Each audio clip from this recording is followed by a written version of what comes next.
আমার এখানে আমি মাঝে মাঝে সাপ দেখাই, কুমির দেখাই, যে আমার এই পুকুরে কুমির আছে, তারপরে ওই যে পিছনে জঙ্গল আছে, ওই জঙ্গলে সাপ আছে, ইগুয়ানা আছে। তো অনেকে আমাকে বলেন, রূপাপু আপনি তো জঙ্গলে থাকেন। আপনারা কি জানেন আমেরিকার বড়লোক মানুষরা টাকা দিয়ে জঙ্গলে থাকে, আমরা বড়লোক না, তাও ভাগ্য গুণে জঙ্গল পাইছি, বুঝছেন? তো যাই হোক, আমাদের আমেরিকার যে প্রেসিডেন্ট এখন, সে প্রেসিডেন্টের বাড়ি কিন্তু আমাদের বাড়ির আশেপাশেই, মাত্র 10 মিনিট দূরে আমাদের সে প্রেসিডেন্টের বাড়ি, ডোনাল্ড ট্রাম্পের বাড়ি। তারপরে হচ্ছে প্রেসিডেন্টের যে প্লেন থাকে যে এয়ারপোর্টে, সেই এয়ারপোর্ট কিন্তু আমাদের বাসা থেকে মাত্র 7 মিনিট দূরে। আরও কিছু শুনবেন, যত বড় বড় হলিউড তারকারা আছে না, সবার আমাদের এখানে ফ্লোরিডাতে বাড়ি আছে। তারপরে যে ফুটবল প্লেয়ার মেসি আছে, মেসি কিন্তু মায়ামিতে থাকে, ফ্লোরিডার মায়ামিতে আসছে।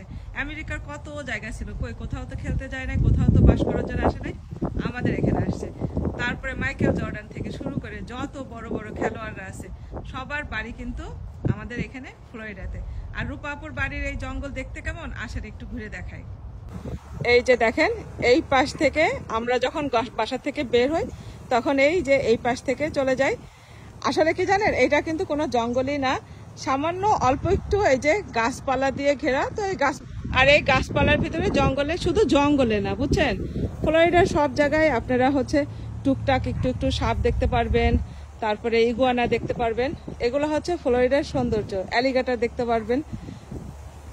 এটা হচ্ছে আমার ঘরের সামনে, এটা হচ্ছে গ্যারেজ, গ্যারেজের ভিতর দিয়েও ঘরে ঢোকা যায়। আবার ওই যে দেখতেছেন না, ওই পাশে হচ্ছে মেন দরজা। আর এই যে আমার শাকসবজির বাগান পিছনে আরো আছে। আর এই যে দেখেন আমার সেই কুমির বসবাস করে সেই পুকুর। বিশ্বাস করবেন কিনা জানি না, এই যে দেখেন আমি কিন্তু ইচ্ছা করে আরো জঙ্গল বানায় রাখতেছি, কত ধরনের গাছ লাগাইছি। তারপরে এই যে এখানে সবজি বাগান করতেছি, তারপরে ওখানে এই যে আম গাছ লাগাইছি। এই আম গাছ কত বড় হবে, আমার একটা আম গাছ না, 5টা আম গাছ এরকম লাগাইছি। 5টা আম গাছ যখন বড় হবে, তারপরে আতা ফল গাছ আছে, বড়ইয়ের গাছ আছে, কাঁঠাল গাছ আছে। তো এত সুন্দর জঙ্গল আমেরিকাতে কোথায় পাবেন বলেন তো? হ্যাঁ শুনি। নিউ ইয়র্কের মতো জায়গায় মানুষ বাসার সামনে একটা গাড়ি পার্কিং করার জায়গা পায় না। আর আমার এখানে এই যে দেখেন, আমার এই বাসার সামনে, আমার পার্কিং লটে, আমার এই বাসার সামনে গ্যারেজের ভিতরে তো 2টা গাড়ি রাখা যাবে, গ্যারেজের বাইরে 2টা গাড়ি রাখা যাবে, 4টা হলো। আর এই যে দেখতেছেন না লম্বা এই যে এই জায়গাটুক, এখানে এই যে পুরা, এখানে আরো 7টা গাড়ি রাখা যাবে। তাহলে কতগুলা গাড়ি পার্ক করা গেল বলেন তো আমার বাসার সামনে? অনেকে মনে করে কি নিউ ইয়র্ক হচ্ছে আমেরিকা মানেই নিউ ইয়র্ক, তারপরে হচ্ছে ক্যালিফোর্নিয়া, এইসব জায়গা। কিন্তু এরকম খোলামেলা ভাবে বিশাল জায়গা নিয়ে কয়জন মানুষ থাকতে পারে বলেন তো? আশা করি এতদিন যারা যারা বলছেন রূপাপুর জঙ্গলে থাকে, রূপাপুর বাড়ি জঙ্গলে, রূপাপুর বাড়ির চারপাশে সাপ থাকে, কুমির থাকে, রূপাপুর ভালো জায়গায় থাকে না, তাদের ভুল ধারণাটা ভেঙে গেছে, তাই না? আর আমার ভিডিও যারা দেখে তারা সবাই আমার এই মহল্লা যখন আমি দেখাই, আমার এই এরিয়া, তারপরে আমি যখন আমার এখানকার চারপাশে যখন দেখাই, সবাই খুব পছন্দ করে। আর আরেকটা কথা, যারা নিয়মিত সবার ভিডিও দেখে, ব্লগারদের ভিডিও দেখে, আমেরিকায় তো কত মানুষ কত ভিডিও পোস্ট করে, তাই না?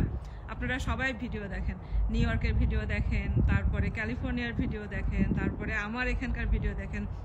তো সব জায়গার সিনারি আপনারা জানেন, সব জায়গায় দেখতে কেমন সবকিছু আপনাদের কম বেশি জানা আছে, তাই না?